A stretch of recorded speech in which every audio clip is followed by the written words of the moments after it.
வணக்கம். ஆசிரியர் தேர்வு வாரியத்திடமிருந்து நீங்க பகிர்ந்துகிட்ட இந்த ஒரு பக்க ஆவணத்தை பத்தி கொஞ்சம் ஆழமா பார்க்கலாம் வாங்க. இது ஜான்வரி 29, 2026 தேதியிட்ட ஒரு அறிவிப்பு. பார்த்த உடனே இது ஒரு சாதாரண அரசாங்க அறிவிப்பு மாதிரி ஒரு வெள்ளத்தாள்ல இருக்கு. ஆனா இந்த எளிமையான தோற்றத்துக்கு பின்னாடி தமிழ்நாடு ஆசிரியர் தகுதித் தேர்வு சம்பந்தமா ஒரு பெரிய முடிவு இருக்கு. ஆமா. இதுல சுவாரஸ்யமே என்னன்னா, இந்த விதி மாற்றம் தேர்வெல்லாம் நடந்து முடிஞ்சதுக்கு அப்புறமா வருது. ஆமா, அதான். சரி, இதுக்குள்ள என்ன இருக்குன்னு ஒவ்வொன்னா பாப்போமா? நிச்சயமா. இந்த ஒரு தாள் தேர்வு எழுதின பல்லாயிரக்கணக்கான பேரோட எதிர்காலத்தையே மாத்தக்கூடிய சக்தி வாய்ந்தது. அப்படியா சொல்றீங்க? ஆமா. ஒரு விளையாட்டு முடிஞ்சதுக்கு அப்புறம் கோல் போஸ்டே நகர்த்தி வைக்கிற மாதிரி ஒரு சம்பவம் நடந்திருக்கு. அது ஏன் எப்படின்னு பாக்குறதா இன்னைக்கு நம்ம நோக்கம். சரி, முதல்ல இதுல இருக்கிற அடிப்படை தகவல்களை பாத்துடலாம். இந்த திருத்த அறிவிப்பு ஆசிரியர் தேர்வு வாரியத்தோட அறிவிக்கை எண் 03-2025 பத்தினது. அந்த அறிவிப்பின்படி தமிழ்நாடு ஆசிரியர் தகுதி தேர்வு, அதாவது TNTET நடந்திருக்கு. தாள் 1 தேர்வு நவம்பர் 15, 2025லையும் தாள் 2 தேர்வு நவம்பர் 16, 2025லையும் நடந்து முடிஞ்சிருக்கு. ஆமா. அதாவது இந்த அறிவிப்பு வர்றதுக்கு கிட்டத்தட்ட 2 மாசத்துக்கு முன்னாடியே தேர்வுகள் முடிஞ்சிருச்சு. கரெக்ட். லட்சக்கணக்கான பேர் எழுதிட்டு முடிவுக்காக காத்திருக்காங்க. அந்த நேரத்துல தான் இது வருது. ஆமா. அந்த சூழல்ல தான் ஜான்வரி 28, 2026 அன்னைக்கு பள்ளிக்கல்வித்துறையிலிருந்து ஒரு அரசாணை வருது. ஒரு நிமிஷம், நீங்க அரசாணைன்னு சொல்றீங்க. இது ஒரு சாதாரண சர்க்குலர் இல்லையா? அதுக்கும் இதுக்கும் என்ன வித்தியாசம்? நல்ல கேள்வி. இது வெறும் அறிவிப்பு இல்ல, ஒரு அரசாணை, அதாவது ஜிஓ, கவர்மெண்ட் ஆர்டர். அதுக்கு முழு சட்ட அதிகாரம் இருக்கு. ஓ, அது ஒரு கொள்கை முடிவு.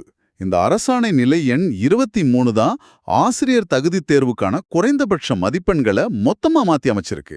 அப்படியா? சரி, அந்த புதிய மதிப்பெண் கட்டமைப்பு என்ன சொல்லுது? கொஞ்சம் விளக்கமா சொல்லுங்களேன். இத பாருங்க. மொத்தம் உள்ள 150 மார்க்குக்கு பொது பிரிவினர், அதாவது ஜெனரல் கேட்டகரி 60%, அதாவது 90 மார்க் எடுக்கணும். சரி, இது முன்னாடியே இருந்தது தானே?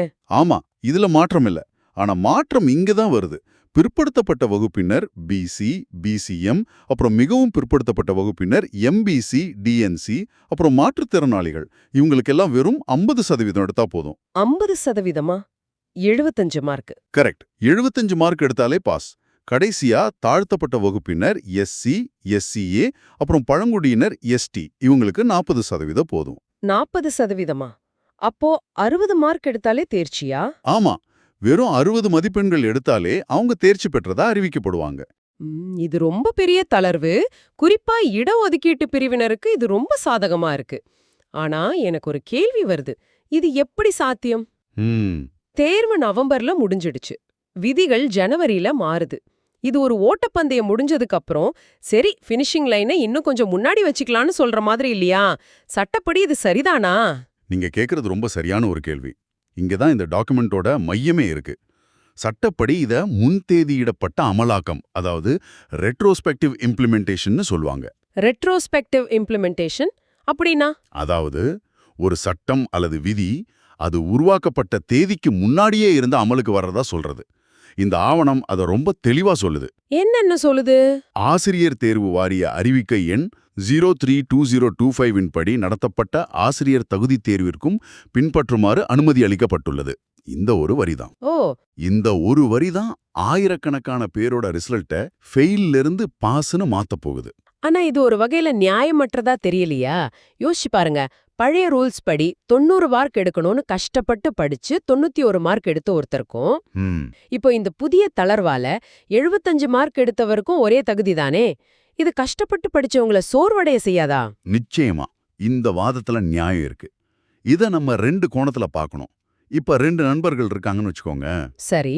ஒருத்தர் பிற்படுத்தப்பட்ட வகுப்பை சேர்ந்தவர், 76 மார்க் எடுத்து பழைய விதிப்படி ஃபெயில்னு மன உளைச்சல்ல இருக்கார். இன்னொருத்தர் ராப்பகலா படிச்சு 89 மார்க் எடுத்து ஒரே ஒரு மார்க்ல போச்சுன்னு நொந்து போயிருக்கார். ஆமா, ஒரு மார்க்ல போனா ரொம்ப கஷ்டமா இருக்கும். இப்போ இந்த புதிய அறிவிப்பு அவங்க 2 பேருக்குமே ஒரு பெரிய வரம் மாதிரி இல்லையா? அவங்களுக்கு இது ஒரு 2வது வாய்ப்பு. அது சரி, இது ஒரு பக்கம். இன்னொரு பக்கம் 95 இல்ல 100 மார்க் எடுத்த ஒருத்தர், அவர் என்ன நினைப்பார்? நான் இவ்வளவு கஷ்டப்பட்டு படிச்சதுக்கும் சும்மா 75 மார்க் எடுத்தவருக்கும் ஒரே தகுதின்னா இந்த தேர்வுக்கே என்ன மரியாதைன்னு கேட்கலாம். ஆமா, அவரோட கோபத்திலயும் ஒரு நியாயம் இருக்கு. இருக்கு. இதுதான் இந்த கொள்கை முடிவுல இருக்கிற ஒரு சிக்கலான விஷயம். சரி, சட்டப்படி இது சாத்தியம்னு சொல்றீங்க. ஆனா அரசாங்கம் ஏன் திடீர்னு இப்படி ஒரு முடிவெடுக்கணும்? அதுவும் தேர்வு முடிஞ்சதுக்கு அப்புறம்.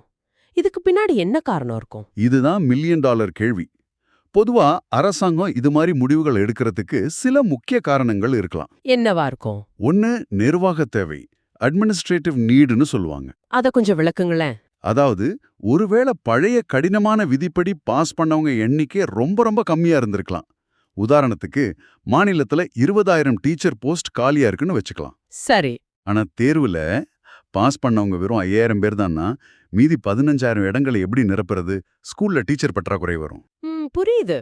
அந்த சிக்கலை தீர்க்க, தேர்ச்சி சதவீதத்தை அதிகப்படுத்த, பாஸ் மார்க்கை குறைக்கிறது ஒரு எளிமையான வழியா இருக்கலாம். இது தரத்தை விட தேவையை முன்னிறுத்துற ஒரு செயல். அப்போ தரமான ஆசிரியர்களுங்கிறத விட போதுமான ஆசிரியர்கள் கிடைச்சா போதும்னு நினைக்கிறாங்களா? அப்படியும் எடுத்துக்கலாம். இது ஒரு சமரச முடிவு. ஆனா இதுக்கு இன்னொரு கோணமும் இருக்கு. அது என்ன? அது சமூக நீதி, சோஷியல் ஜஸ்டிஸ் சார்ந்த பார்வை. அது எப்படி இதுல வருது? பல சமூக குழுக்கள் கிட்ட இருந்து தேர்வு ரொம்ப கஷ்டமா இருக்கு, எங்க சமூகத்தை சேர்ந்தவங்களுக்கு சரியான பிரதிநிதித்துவம் கிடைக்கல, அதனால தகுதி மதிப்பெண்ல தளர்வு வேணும்னு கோரிக்கைகள் ரொம்ப நாளா இருந்திருக்கலாம். ஓ, அப்படியா?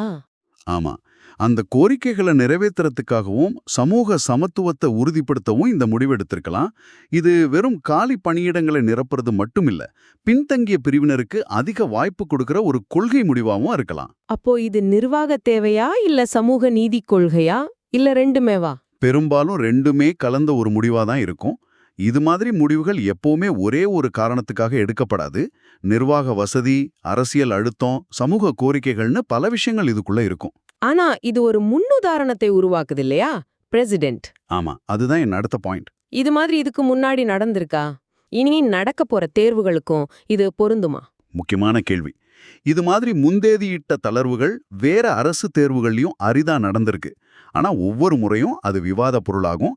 இந்த அறிவிப்பு 2025 தேர்வுக்கு மட்டும்தான் பொருந்துன்னு தெளிவா சொல்லுது. சரி. ஆனா இது ஒரு முன்னுதாரணத்தை ஏற்படுத்திடுச்சு. அதனால எதிர்காலத்துல நடக்க போற தேர்வுகள்லயும் தேர்ச்சி விகிதம் குறைவா இருந்தா இதே மாதிரி ஒரு தளர்வு வரலான்னு ஒரு எதிர்பார்ப்பை இது தேர்வர்கள் மத்தியில உருவாக்கும். இது தேர்வு அமைப்போட நம்பகத்தன்மையை பாதிக்காதா? நீண்ட காலத்துல நிச்சயமா பாதிக்கும். இந்த மாற்றத்தை உறுதிப்படுத்துற மாதிரி இந்த டாக்குமெண்டோட கடைசி பகுதி இருக்கு. அதுல எனவே 11/18/2025 நாளிட்ட அறிவிக்கையின்படி நடத்தப்பட்ட தேர்வுகளுக்கு வரிசை எண் 5இல் சொல்லப்பட்டிருந்த பழைய தகுதி மதிப்பெண்கள் இனி செல்லாது, அரசாணையின்படி புதிய மதிப்பெண்கள் பின்பற்றப்படும்னு ரொம்ப ஆணித்தரமா சொல்லிருக்காங்க. ஆமா, இதுதான் அதிகாரப்பூர்வமான முத்திரை. அந்த பழைய ரூல்ஸ் இனி இல்ல, இதுதான் புதிய ரூல்ஸ்னு டிஆர்பி, அதாவது ஆசிரியர் தேர்வு வாரியம் அதிகாரப்பூர்வமா அறிவிக்குது. இதுல எந்த குழப்பத்துக்கும் இடம் இல்லைன்னு தெளிவுபடுத்துறாங்க. யோசிச்சு பார்த்தா ஆச்சரியமா இருக்கு. ஒரே ஒரு பக்க வெள்ளைத்தாள் ஆவணம், ஆனா அதுக்குள்ள எவ்வளவு பெரிய கொள்கை முடிவு, பல்லாயிரக்கணக்கானோரோட வாழ்க்கை, அரசாங்கத்தோட நிர்வாக அணுகுமுறை, சமூக நீதி பார்வை, எவ்வளவு விஷயங்கள் அடங்கியிருக்கு. உண்மைதான்.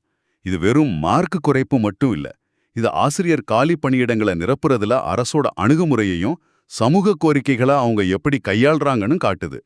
இந்த ஒரு தாள் மாநிலத்தோட கல்வி மற்றும் வேலைவாய்ப்பு கொள்கையில ஒரு முக்கியமான திருப்பத்தோட சாட்சி. சரி, இந்த ஆவணத்திலிருந்து நாம தெரிஞ்சுக்கிட்ட முக்கியமான விஷயங்களை ஒரு தடவை தொகுத்து பார்த்துடலாம். 2025 நவம்பர்ல நடந்த டிஎன்டிஇடி தேர்வோட தேர்ச்சி மதிப்பெண்கள் தேர்வு முடிஞ்சு 2 மாசம் கழிச்சு ஜனவரி 2026ல ஒரு அரசாணை மூலமா மாற்றப்பட்டிருக்கு. ஆமா, அதன்படி பொது பிரிவினருக்கு 60%, அதாவது 90 மதிப்பெண்கள், பிசி எம்பிசி மாற்றுத்திறனாளிகளுக்கு 50%, அதாவது 75 மதிப்பெண்கள், அப்புறம் எஸ்சி எஸ்டி பிரிவினருக்கு 40%, அதாவது 60 மதிப்பெண்கள்னு புதிய தகுதி மதிப்பெண்கள் நிர்ணயிக்கப்பட்டிருக்கு. மிக முக்கியமா இந்த மாற்றம் சட்டப்படி முன்தேதியிடப்பட்ட அமலாக்கம் மூலமா ஏற்கனவே நடந்து முடிஞ்ச தேர்வுக்கும் பொருந்தும்னு அறிவிக்கப்பட்டிருக்கு. கரெக்ட். இந்த ஆழமான அலசல் உங்களுக்கு பயனுள்ளதா இருந்திருக்கும்னு நம்புறோம். இந்த முக்கியமான ஆவணத்தை எங்களோட பகிர்ந்துகிட்டதுக்கு ரொம்ப நன்றி. இது நம்மள ஒரு முக்கியமான கேள்வியோடு விட்டுட்டு போகுது. நீங்க கொஞ்சம் யோசிச்சு பார்க்க வேண்டிய விஷயம் இது. ஒரு போட்டித் தேர்வுங்கிறது விதிகளை நம்பி விளையாடுற ஒரு விளையாட்டு. அந்த விளையாட்டோட நம்பகத்தன்மை அதோட விதிகள் மாறாம இருக்கிறதுல தான் இருக்கு. நிர்வாக தேவைக்காகவோ இல்ல சமூக காரணங்களுக்காகவோ ஆட்டம் முடிஞ்சதுக்கு அப்புறம் விதிகளை மாத்துறது அந்த விளையாட்டு மேல தேர்வர்கள் வச்சிருக்கிற நம்பிக்கையை எப்படி பாதிக்கும்? இது ஒரு தடவை செய்யற சரி செய்தலா இல்ல எதிர்காலத்துல இதுவே வாடிக்கையாகி தேர்வின் புனிதம்ங்கிற கருத்தையே சிதைச்சுடுமா? யோசிச்சு பாருங்க.